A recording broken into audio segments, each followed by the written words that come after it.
Welcome, ladies and gentlemen, to the Daily High with your host, Matt McGregor and Tone Vase.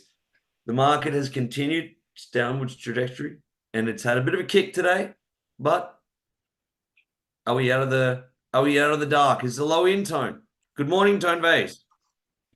Good morning. Good morning. I'm back in the fresh air of the North Pennsylvania woods. Those that are watching me and that know where I live around here, I'm sure we'll be DMing later today for one of my famous grills coming up this weekend. Yeah. And yesterday was a holiday. Markets were closed. The futures markets were still open. Bitcoin. Oh, this is what was scaring me, is that Bitcoin was falling into a holiday. Bitcoin doesn't perform as well on holidays and weekends. I have not gotten statistics on this. This is just from my experience, especially in this point in Bitcoin's life cycle, where it kind of depends on people buying those ETFs, and you can't buy the ETFs on the weekends.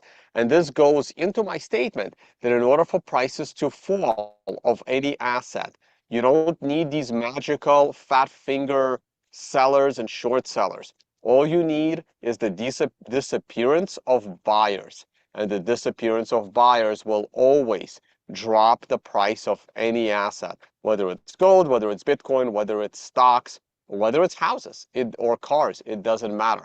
The disappearance of buyers will drop prices. And that's what kind of happens to Bitcoin now on the weekends with these ETFs. And that's what we saw yesterday, a huge crash.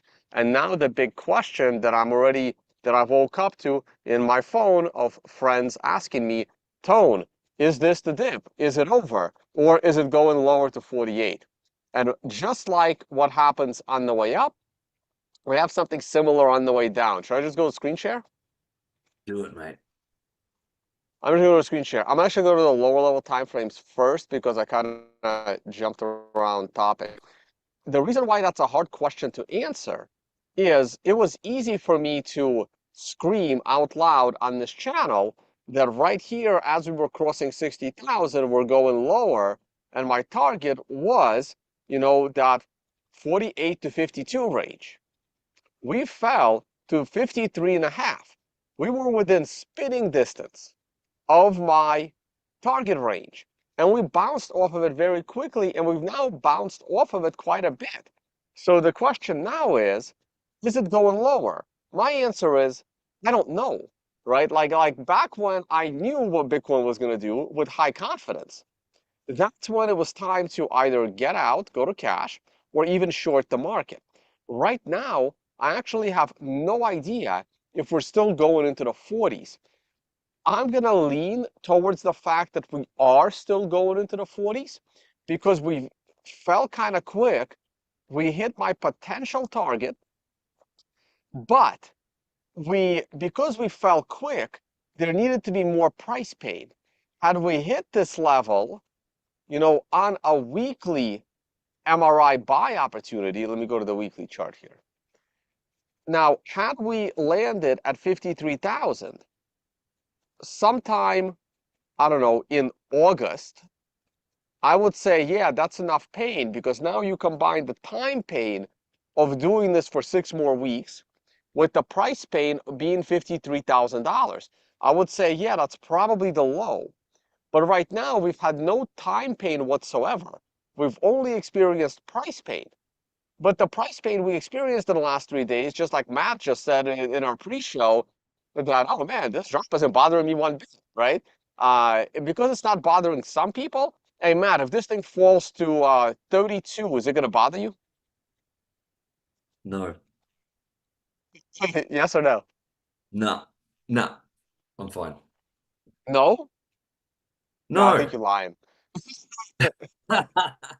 Well, for the same reason that we spoke about in the show prior. It's fine. But that's for personal reasons. Right. So Uh, So in order for us to experience the equivalent amount of price pain as hitting 53,000 in mid-August, we probably need to fall into the upper 60s and maybe even scare people below 40, upper 40, sorry, and maybe even scare people below the 48,000. I think if it falls to like 48 and a half and immediately goes up to about 50, no one's really going to get scared. But we have the intermediate term moving average on a weekly sitting at 47.5. And if we dip below 47.5 to say 45.5, and then bounce back to 47.5, that's going to scare some people. So I still think we are going lower, but the time to take advantage of the short trade, it's a little dangerous now, right? Because technically the low could be in. I don't believe that it's in, but it could be in. Now let's go to the higher level time frames. The monthly chart is calling for a 1 to 4 month correction. I'm very comfortable in saying that the first month of the correction was last month because of this bearish candle, even though we didn't make any new lows.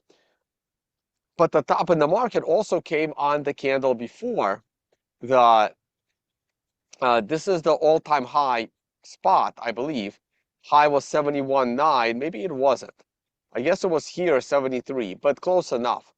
So this is the first candle of 1 to 4 candle correction. This is the second candle of a 1 to 4 candle correction.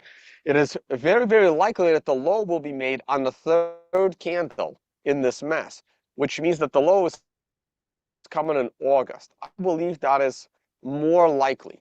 It's possible we make the low this month, but making the low next month is what's going to scare people. Also, making the low next month would generate a red star on the monthly, which is also not something you want to see.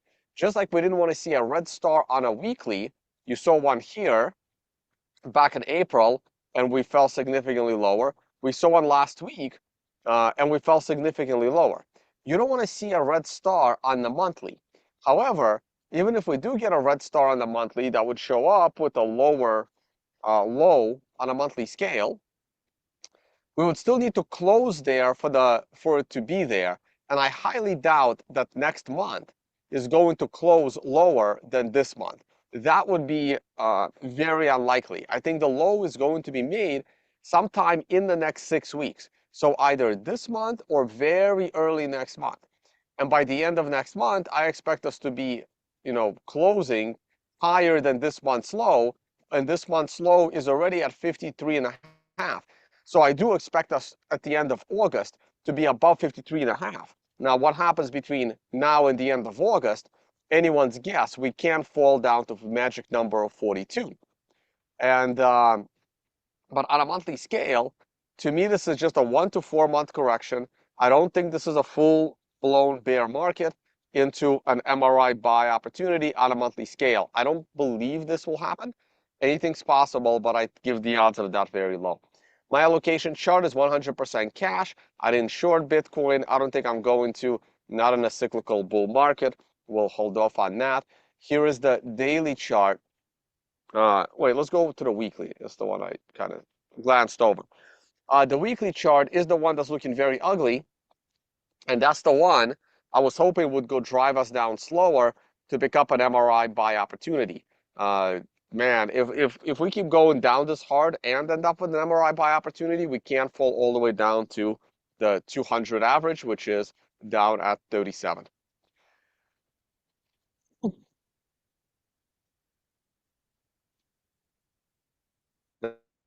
Did I not mute on that?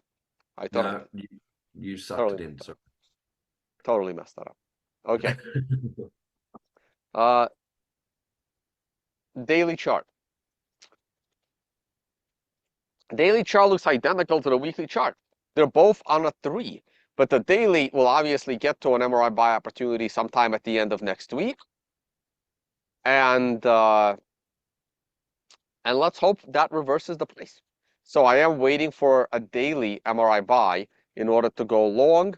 If we don't get a daily MRI buy, where am I going long? Well, this is where it gets tricky.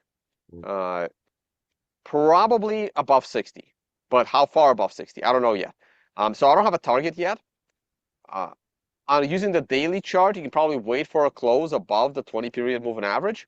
Using my allocation chart, it's rough. I need us to be above the long-term period moving average. I also need that thing to be rising. So I don't really have I'm not thinking about going long yet at all. I'm just trying to identify where the final low is going to be. On a short-term chart, 1 hour, we had an MRI buy opportunity. We're bouncing. I think the bounce is over, and I think we're about to get some more pain into the weekend. And that's it. 4-hour chart. MRI buy? No. Let's see. MRI is not loading. Let me refresh. Save, refresh. I need the MRI. There's nothing I can do with that chart without the MRI. Oh, and it reversed to the S&P. God damn it. I don't know how to change that. I don't know why it does that. Oh, I know why it does that. Because it's in the fucking here.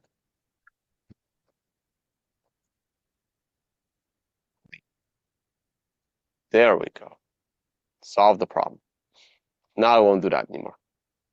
So let's see the MRI. Ooh, look at that. Second consecutive. Bounced on the following candle. This is a little bit cleaner, but still, I would be surprised if Bitcoin goes above 57.7. That would be surprising for me. I think that's our ceiling right now. And maybe there's a higher ceiling. Maybe we can make it to 59, but that is very unlikely. Bitcoin's been weak, has not been able to muster anything of substance. By the time it gets up here, the middle average will probably be there. Going above 58 is going to be unlikely here. I think lower lows are coming. All right, Matt, I'm going to hand this off to you. We are pretty much at the lowest we've ever been after the halving in any cycle. So the low is near, but I still think high 40s is more likely. All right, you're up, Matt. Yeah, mate, that was terrific. I'll be very brief tonight because I think you said that really, really well, and I agree with most of it. So there's no point going through it twice. But I have a few things to add. Before I do, please like and subscribe. Please share it with your friends. Please use the affiliate links in the description below, and please join the Discord group. All right, let's get into it. So I'll just start on the daily time frame, as you can see. Yeah, we have a little bounce, blah, blah, blah. I'm not going to talk about anything here. Tone summed that up very, very well. I'll go into the 4-hour time frame because this is where I think my moving averages are probably better than yours on the 4-hour time frame. We've had that great bounce.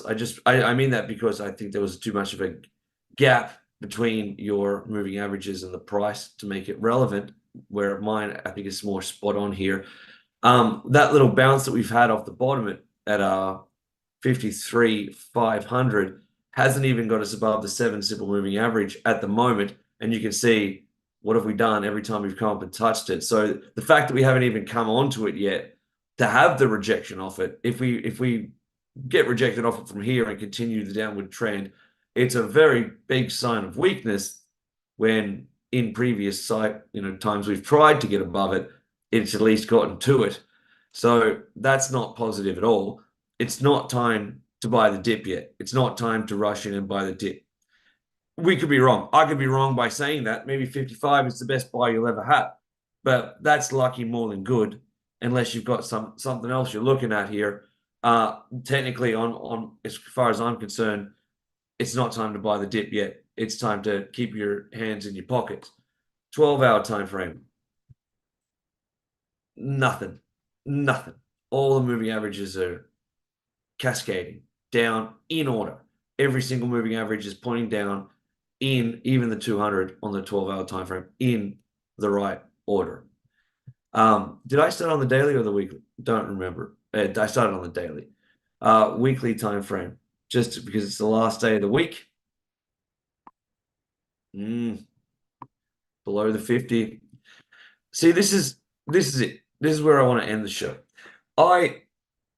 I'm very, very comfortable, as I mentioned at the start of the show, with the price as it is right now, because I was lucky enough. Again, I use the word lucky more than good to 4 weeks ago at 71,000, 70,000, sell a heap of Bitcoin to buy this house in cash in Japan. So I feel really comfortable for personal reasons right now because I was able to cash out. And I trust me, it was very, very hard to sell the Bitcoin at that time. I just needed to for time's sake.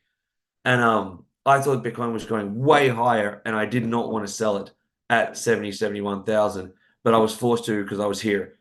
And the price dropped 28%, 30% afterwards. So it seemed like an absolute genius move in hindsight, and that's why I feel comfortable. But that's lucky more than good. Trust me, that wasn't as good as it sounds. It was very, very, very lucky. So I think that's why personally I feel comfortable. I shared that with Tone. That wasn't meant to be aired, but so that's why I feel fine. But the thing I'd be looking for now, as I've mentioned all week, I'm not looking for longs right now. I'm not in any trades right now, other than the long-term hodls that are just completely fine. I'm not worried about them at all. I'm just looking for the 3-day green diamond, first of all. Second of all, the weekly green diamond. I talk about it all the time. I talk about it in my group today. It's an MRI 9 on the 3-day time frame, but I don't care about that. I want to see a 3-day green diamond. I If you don't know what I'm talking about, watch yesterday's show. I'll be talking about this until it happens or until the market recovers. I'll say that again. Until the market recovers, I'll be talking about looking for a 3-day green diamond. And when a 3-day green diamond comes in, if we don't immediately bounce off and respect that 3-day green diamond, I will be immediately looking for and only talking about a weekly green diamond, because that is the most powerful buy you're going to get. There's no TA for me that's more important than those 2 bits of advice. So get your alphanumerics. Join the Discord group if you don't have any money to buy alphanumerics. Discord group is totally free, and there's there are hundreds of people in there talking about the green diamonds. It's the whole community. Coming back to you now, Tone. There's nothing else to say. It is what it is for the week. How's the S&P and whatnot look? Yeah, let's glance at the other markets. Yeah, so unlike Matt getting lucky in cashing out above 70 to buy his place, I have been eyeing buying a place on the beautiful island of Rotan, and I'm not as lucky. So I'm not happy about this at all right now because I have not purchased it yet. So, and why I'm delaying the purchase. So anyway, here's the US dollar. Someone asked in a live chat about the US dollar. The US dollar has not really done anything whatsoever. And this week's drop in the US dollar should be helping Bitcoin, but it's not because the dollar is generally irrelevant. Now, when the US dollar is able to move, I don't know, 15, 20% in 1 year, that will certainly have an effect on many markets, including Bitcoin and gold and the S&P and whatnot.